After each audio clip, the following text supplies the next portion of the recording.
السلام علیکم۔ ایک دیا اور بجھا اور بڑھی تاریکی۔ کراچی کے مشہور دینی ادارے بنوری ٹاؤن کے شیخ الحدیث مولانا ڈاکٹر عبدالرزاق اسکندر انتقال کر گئے۔ انا للہ و انا الیہ راجعون۔ مولانا ڈاکٹر عبدالرزاق اسکندر کی طبیعت چند روز سے انتہائی ناساز تھی۔ سانس کی تکلیف بڑھ جانے پر انہیں وینٹیلیٹر پر منتقل کیا گیا تھا۔ مولانا ڈاکٹر عبدالرزاق اسکندر کون تھے؟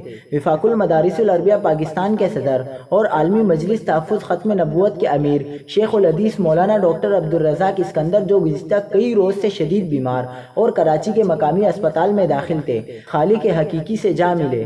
ان کے انتقال کی خبر پورے ملک میں جنگل کی آگ کی طرح پھیل گئی۔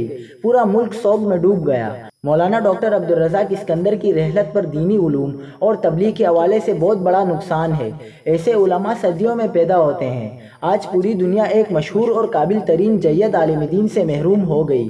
وہ نہایت نفیس، متین اور باوقار عالم دین تھے۔ اپنی تحریری خدمات کے ساتھ وہ تاحیات درسی خدمات انجام دیتے رہے۔